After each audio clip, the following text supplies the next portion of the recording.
오늘 우리에게 주신 하나님 말씀은 이사야서 12장입니다. 이사야서 12장 1절부터 6절까지 말씀입니다.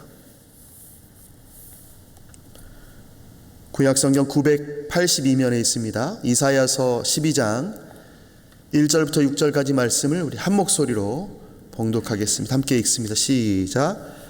그날에 내가 말하기를 여호와여 주께서 전에는 내게 노하셨사오나 이제는 주의 진노가 돌아섰고 또 주께서 나를 안위하시오니 내가 주께 감사하겠나이다 할 것이라. 보라, 하나님은 나의 구원이시라. 내가 신뢰하고 두려움이 없으리니 주 여호와는 나의 힘이시며 나의 노래시며 나의 구원이심이라. 그러므로 너희가 기쁨으로 구원의 우물들에서 물을 기르리로다. 그날에 너희가 또 말하기를 여호와께 감사하라. 그의 이름을 부르며 그의 행하심을 만국 중에 선포하며 그의 이름이 높다 하라.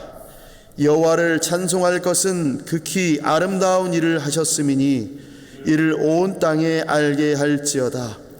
시온의 주민아 소리 높여 부르라. 이스라엘의 거룩하신 이가 너희 중에서 크심이니라 할 것이니라. 아멘. 이스라엘 백성이 애굽을 나오면서 홍해를 만났습니다. 그때 그들이 했던 말은 모세를 원망하면서 하는 말들이었죠. 애굽에 매장지가 없어서 우리를 이곳에 불렀느냐라는 이야기였습니다. 애굽 사람을 섬기는 것이 광야에서 죽는 것보다 낫겠노라, 이런 이야기였습니다. 홍해를 건너기 전에 그들의 모습이었습니다. 홍해를 건너기는 어땠을까요? 홍해를 건너고 난 후에는 모세와 이스라엘 백성이 함께 노래를 부릅니다. 미리암과 모든 여인들이 소고를 들고 나와 춤추며 화답합니다. 오늘 본문은 홍해를 건넌 후에 불렀던 그 모세의 노래, 또 미리암의 노래, 이 노래를 떠오르게 하는 남은 자들이 약속의 땅으로 돌아와 부를 찬송입니다. 그들이 돌아오면 이렇게 될 것이다 라는 이야기입니다.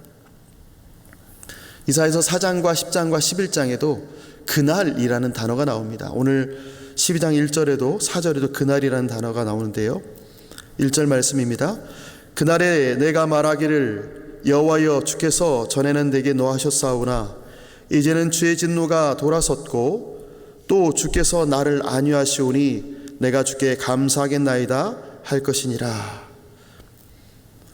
그날은 남은 자들이 메시아를 통해서 구원받는 날입니다. 회복의 날을 의미합니다. 거룩하신 하나님께서 이스라엘을 향하여서 진노하셨습니다. 이 진노는 죄악을 견디지 못하시는 하나님의 거룩하신 성품에서 비롯된 것입니다.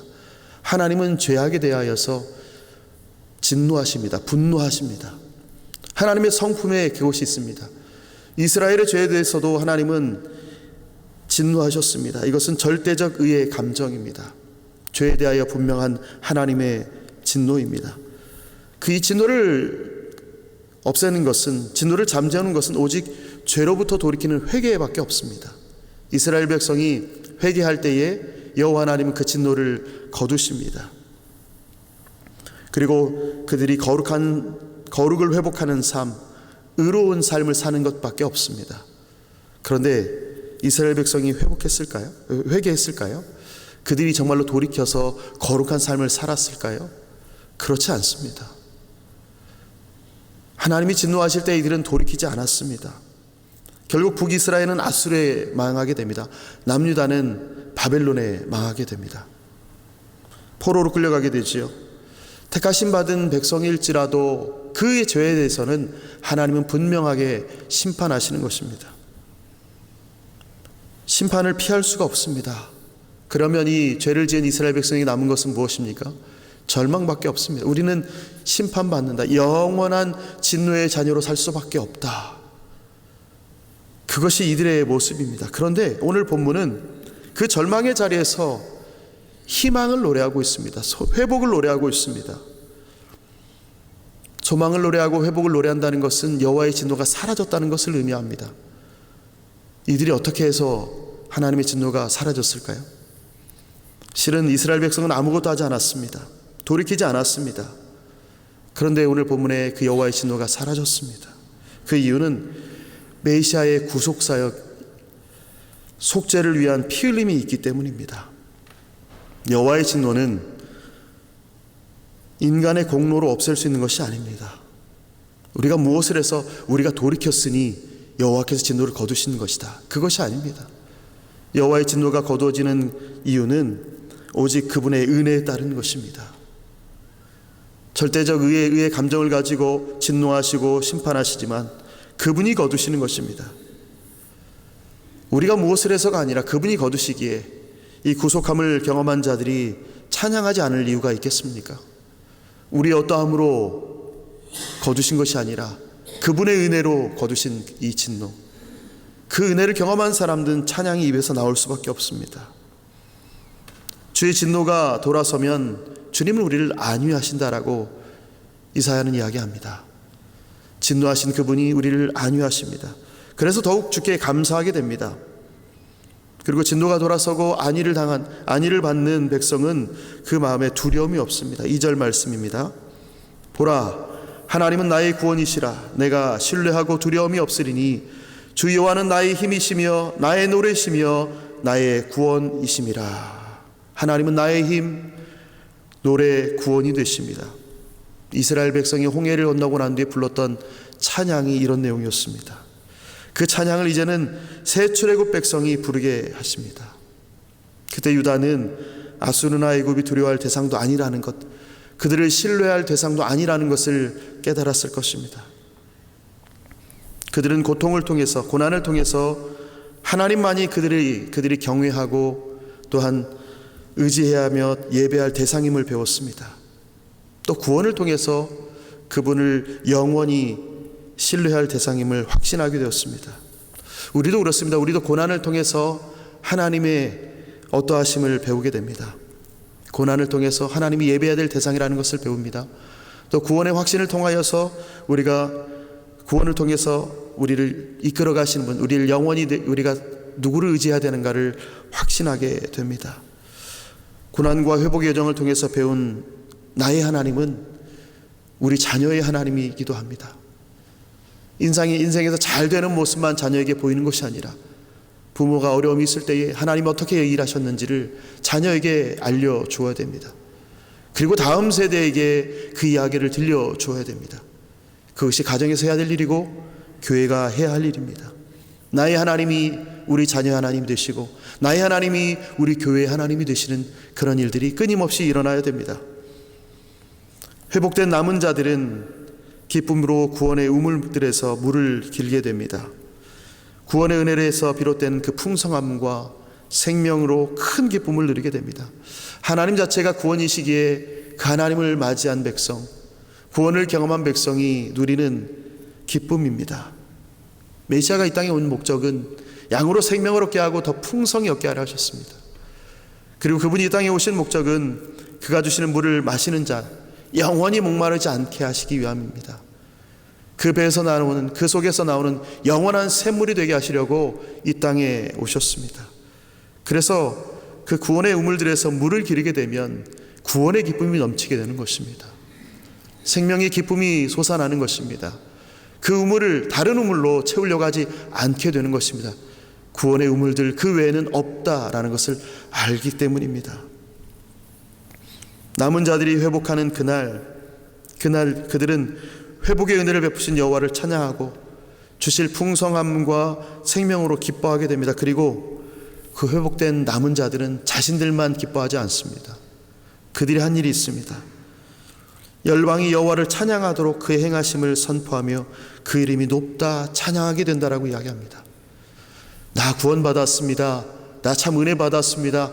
나는 좋습니다. 우리 가족 좋습니다. 이 정도가 아니라 그 열방을 향하여서 여호와를 찬양하도록 그의 행하심을 선포합니다. 여호와의 행적은 이스라엘 민족만이 아니라 이 땅의 만민이 다 알아야 될 행적입니다. 구약시대에는 이스라엘 백성들만 알았습니다. 그들에게만 제한적으로 하나님이 보여주셨습니다. 그래서 이방 민족들에게는 알려주지 않는 한, 하나님께서 보여주지 않는 한 그들이 알 길은 없었습니다. 이방 민족들이 하나님이 어떤 분인지 전쟁을 통해서 알았지만 이스라엘 백성이 직접 가서 말하지 않으면 그들이 알 수가 없었습니다. 그러나 회복된 공동체는 하나님 나라의 복음이 우리 안에만 있도록 만들지 않습니다. 여기가 좁사오니 우리만이 아니라 만민이 알도록 증언하는 것입니다. 그 명령은 예수 그리스도의 구속사역을 믿고 확신하는 제자들에 의해서 계속 완성되어 가고 있습니다. 땅끝까지 복음을 전하라는 그 명령, 내가 너희와 영원히 함께 있겠다는 그 말씀을 순종하는 자들에 의해서 지금도 구체적으로 성취되고 있습니다. 여호와 하나님을 찬양하는 이유는 여호와 하나님께서 극히 아름다운 일을 행하셨기 때문이라고 이사야 선지자가 이야기합니다. 이사야 선지자 당시를 보면 히스기야 왕 당시에 아수르의 사내립이 18만 5천 명을 데리고 예루살렘을 둘러쌌습니다. 그런데 하루아침에 그들이 진멸되고 유다 백성이 구원받았습니다. 이후에 바벨론 포로에 끌려간 후에 70년 만에 기적적으로 귀환했습니다. 여호와께서 남은 자들을 돌아오게 하신 것입니다. 백성은 하나님을 거역하고 죄를 지어서 마땅히 영원한 진노를 받아야 했으나 하나님은 그의 백성을 끝내 버리지 않으셨습니다. 이 회복은 백성의 공로가 아닙니다. 철저한 하나님의 일방적인 사랑에서 비롯된 것입니다. 그 사랑의 절정이 예수 그리스도의 십자가 사건입니다. 그 사랑이 우리를 살린 것입니다. 진노를 돌이키시고 안위하시는 이 노래, 결국 그리스도에게서 완성됩니다.